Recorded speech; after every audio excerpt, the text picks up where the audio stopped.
Et c'était la nouvelle que l'on redoutait depuis l'apparition du coronavirus en Chine. Les premiers cas sur le territoire français et sans doute même les premiers cas pour l'instant en Europe. 2 patients contaminés, l'un à Bordeaux, l'autre à Paris, annonce ce soir de la ministre de la Santé Agnès Buzyn. Le cas qui a été hospitalisé à Bordeaux est bien un cas confirmé, positif pour le coronavirus. Le patient est âgé de 48 ans.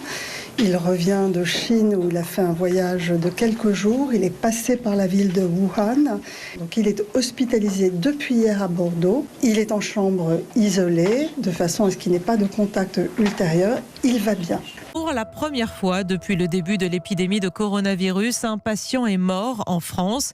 Il s'agit d'un touriste chinois de 80 ans. La ministre de la Santé Agnès Buzyn l'a annoncé en milieu de matinée.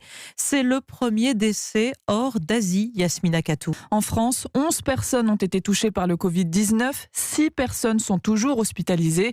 Au total, en Chine, plus de 1500 malades sont morts. Plus de 66 000 personnes sont contaminées dans le monde. Vous, moi, nos auditeurs, est-ce qu'on doit s'inquiéter ? Alors non, Olivier Véran, le ministre de la Santé, l'a confirmé hier soir. En France, à ce jour, il n'y a pas d'épidémie. 18 cas, 2 décès. Pour vous donner une idée, la grippe, c'est chaque hiver plusieurs centaines de milliers de cas et environ 10 000 décès. Ministre de la Santé qui recommande donc d'éviter les contacts, d'utiliser des mouchoirs à usage unique, de se laver régulièrement les mains, d'éternuer dans son coude. On va donc aussi devoir être un petit peu moins poli.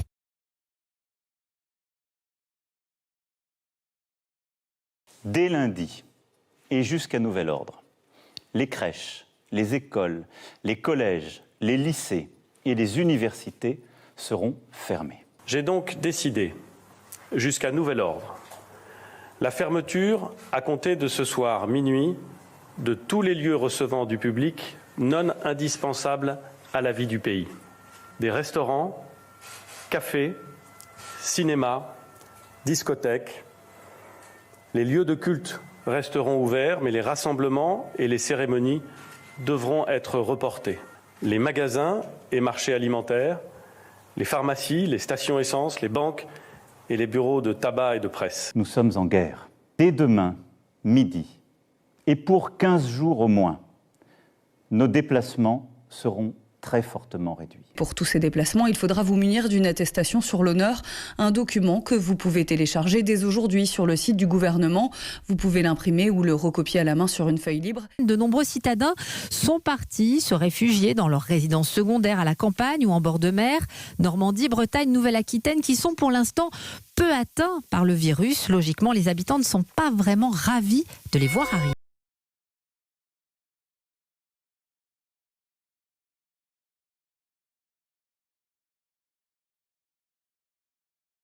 C'est une triste nouvelle que redoutait la communauté médicale en première ligne dans cette guerre contre le coronavirus. Un médecin hospitalier âgé de 68 ans a succombé au Covid-19.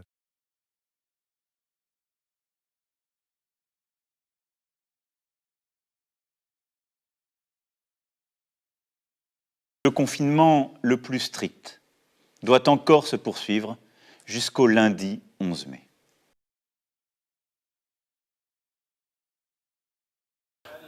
Pour procéder au déconfinement, nous allons donc partout protéger, tester et isoler. Nous allons procéder progressivement et en différenciant en fonction des territoires.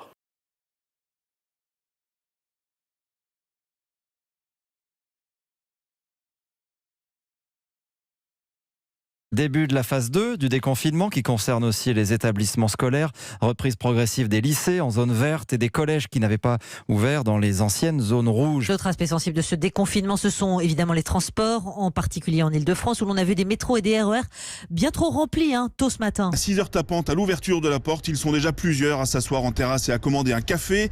Quasiment 3 mois que ces clients fidèles étaient privés de leurs habitudes. Et le petit café et l'addition, s'il vous plaît, de 50. Et c'est pour éviter une deuxième vague qu'est lancée aujourd'hui l'application Stop Covid, développée par le gouvernement.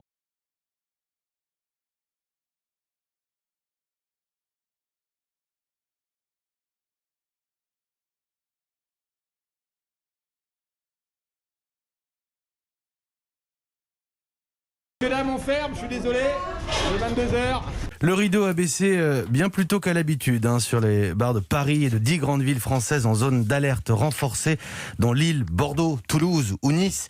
Fermeture obligatoire à 22h désormais, consigne sanitaire du gouvernement. Depuis une dizaine de jours, le nombre de cas pour 100 000 personnes en France entière est passé de 107 à 190.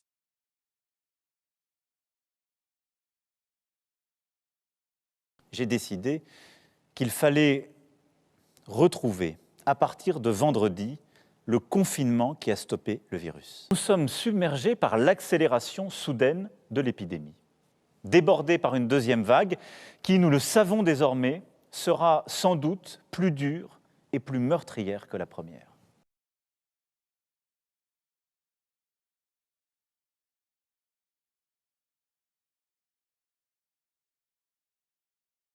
Une nouvelle étape s'ouvrira à partir du samedi 28 novembre matin.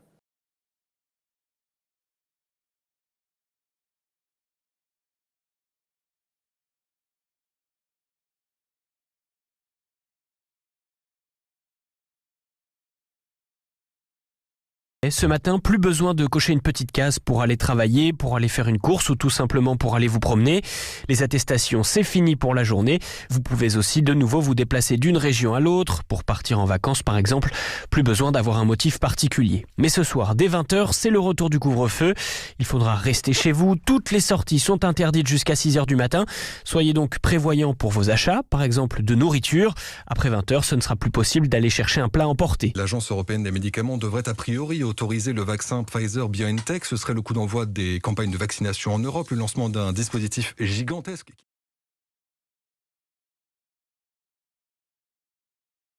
Un premier bilan après une semaine de vaccination. Après une semaine de vaccination, nous n'avons aucun effet indésirable grave qui a été reporté chez les personnes qui ont été vaccinées. Nous avons mis en place un dispositif de surveillance renforcé. Je pense qu'on l'abordera en effet un petit peu plus tard, mais donc pas d'effet indésirable grave. Quelques douleurs au point d'injection, quelques sentiments de fatigue, mais rien de plus. Il va falloir vous organiser pour faire vos courses, notamment ce soir à 18h. Vous devrez être de retour chez vous, sauf raison impérieuse. C'est ce soir, en effet, à 18h que le couvre-feu entre en vigueur partout en France. Une mesure qui doit permettre, selon le gouvernement, de limiter la propagation du Covid, alors que plus de 20 000 cas ont encore été enregistrés ces dernières 24 heures. Nous allons mettre en place une organisation à travers ce que j'appellerais un pass sanitaire. Si quelqu'un est venu à un tel événement dans un lieu public, qu'il puisse être enregistré avec un code, de la manière la plus simple et la plus numérique qui soit, qu'il puisse alerter de manière automatique, mais qu'on puisse retrouver beaucoup plus facilement ces cas contacts. Ce qu'on commence à faire depuis plusieurs mois avec tous anti-Covid, mais on le fera de manière beaucoup plus efficace. Sans doute, on pourra intégrer des éléments de tests négatifs récents. On pourra regarder aussi si vous avez été vacciné. Donc il faut préparer dès maintenant, techniquement, politiquement, juridiquement ce sujet. Quand je dis passe sanitaire, c'est que ça ne peut pas être soumis au vaccin.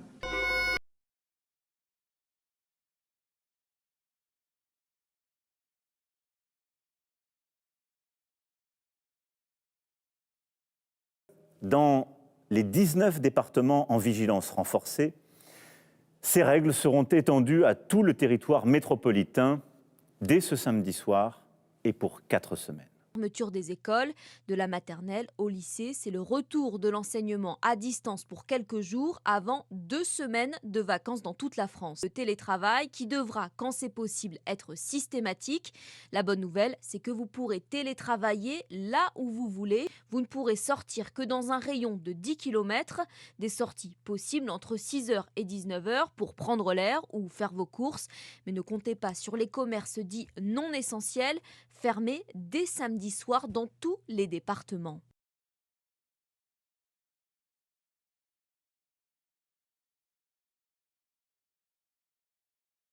À partir du 9 juin, on en aura impérativement besoin pour participer à tous les grands événements, ceux qui rassemblent jusqu'à 5000 personnes. Concrètement, pour aller voir un match de football dans un stade, assister à un concert, se balader dans les allées de salons ou de foires, il faudra présenter ce pass sanitaire, un certificat qui prouve qu'on a fait un test PCR négatif il y a moins de 48 heures ou qu'on est vacciné. Cette preuve, elle se trouvera soit dans l'application Tous Anti-Covid, soit en version papier. Dans ce cas-là, il faudra demander un document au soignant qui a fait le test ou la vaccination. En revanche, Emmanuel Macron ne souhaite pas rendre ce pass obligatoire pour accéder à ce qu'il appelle les lieux de vie de tous les jours. Pas nécessaire donc pour aller boire un verre en terrasse, dîner au restaurant, aller chez des amis, au théâtre ou au cinéma. Ça va de mieux en mieux, de mieux en mieux. Belle terrasse, des gens qu'on connaît bien, des cafetiers qu'on connaît depuis longtemps, qu'on a soutenus. Et aujourd'hui, c'est un peu une renaissance, quoi. Ah, délivré, je savoure. On goûte le plaisir. Ça a le même goût, hein, en oui. terrasse. Ah oui, parce que les gobelets en carton dans le froid, ah non, ça a été très dur. Faut pas exagérer quand même, il y a pire comme. Mais bon, c'est vrai que c'était quand même un petit plaisir de la vie qu'on n'avait plus. Enfin bon, la vie reprend.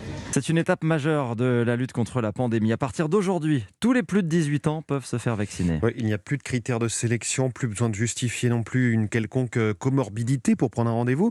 La France fait désormais partie des bons élèves parmi les pays qui vaccinent. Sur l'ensemble du territoire, l'épidémie recule plus vite que ce qu'espéraient les scientifiques. Il y a encore 6600 nouveaux cas par jour en moyenne sur la dernière semaine. Et selon les projections des modélisateurs, on devrait même repasser sous la barre des 5000 infections quotidiennes avant la fin de la semaine.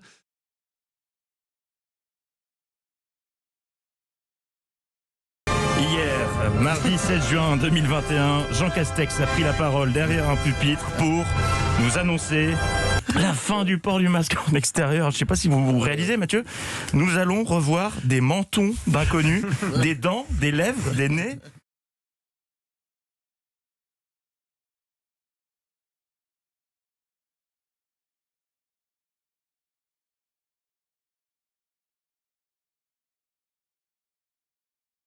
Pour nous protéger et pour notre unité, nous devons aller vers la vaccination de tous les Français. Car c'est le seul chemin vers le retour à la vie normale. Le pass sanitaire va rendre notre vie quotidienne un peu plus formelle à partir d'aujourd'hui. Il entre en vigueur dans les cafés, les restaurants, les hôpitaux, les trains longue distance et les avions. Vous devez présenter votre QR code avec une preuve de vaccination, une preuve de rétablissement du Covid ou bien un test négatif.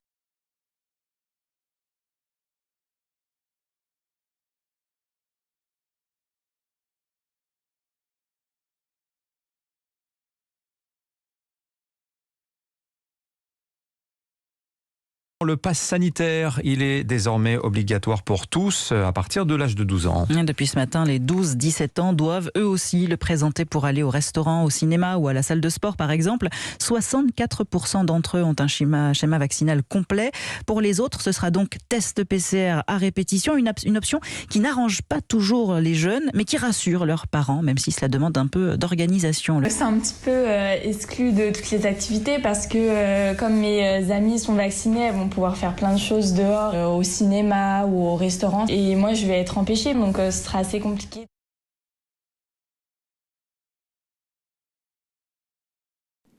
Vaccinez-vous. À partir du 15 décembre, il vous faudra justifier d'un rappel pour prolonger la validité de votre passe sanitaire. Une dose de rappel pour tous, c'est ce que préconise désormais le Conseil scientifique. Pour l'instant, cette troisième injection est obligatoire uniquement pour les plus de 65 ans. Dans une semaine, les plus de 50 ans pourront aussi relever leurs manches. Le ministre de la Santé, Olivier Véran, vient de dévoiler un chiffre alarmant à l'Assemblée. Aujourd'hui, on va annoncer 30 000 cas de Covid sur 24 heures. C'est une hausse très importante des contaminations qui atteste, si c'était nécessaire, que nous sommes bel et bien, hélas, dans une 5e vague épidémique. Il est donc urgent de se vacciner et il est urgent de recevoir son rappel quand on est appelé à recevoir son rappel. Et la logistique suivra, évidemment. Le délai de validité du test PCR passe de 72 à 24 heures. En l'absence de dose de rappel 7 mois après la dernière injection ou d'un test PCR trop vieux, le pass sanitaire sera désactivé, et ce à partir du 15 janvier prochain. À retenir également, le port du masque redevient obligatoire partout en intérieur à partir de demain. L'inquiétude grandit dans plusieurs pays d'Europe. L'Allemagne a détecté ses 2 premiers cas chez des voyageurs arrivés d'Afrique du Sud à l'aéroport de Munich. Un autre cas enregistré en Italie, des suspicions aux Pays-Bas. En France, aucun cas n'a pour l'instant été confirmé, mais le ministère de la Santé serre déjà la vis. Il a annoncé que toute personne contact d'une autre testée positive au nouveau variant Omicron devra s'isoler même si elle est vaccinée. À compter de jeudi prochain, le port du masque sera également requis dans les cours de récréation et les sports collectifs avec contact seront restreints.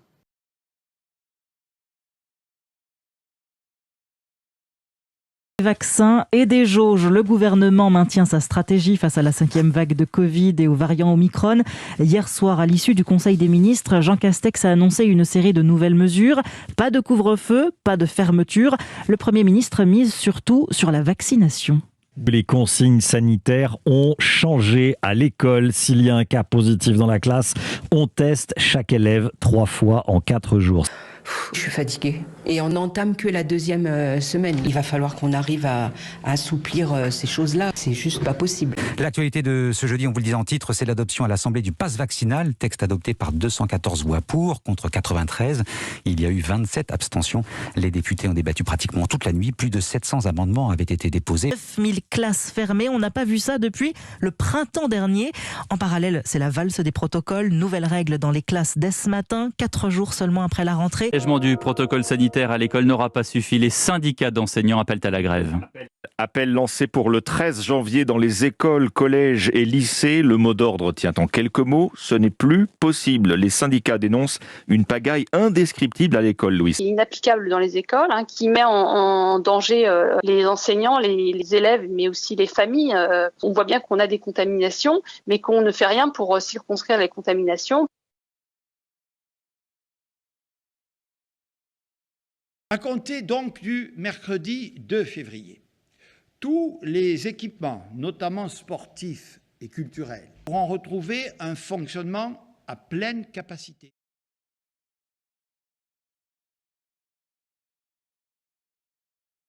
Le pass vaccinal va remplacer le pass sanitaire. Lundi, il sera donc obligatoire pour les plus de 16 ans. Il faudra avoir un schéma vaccinal complet, c'est-à-dire 3 doses, ou un certificat de rétablissement si vous avez été contaminé durant les 6 derniers mois.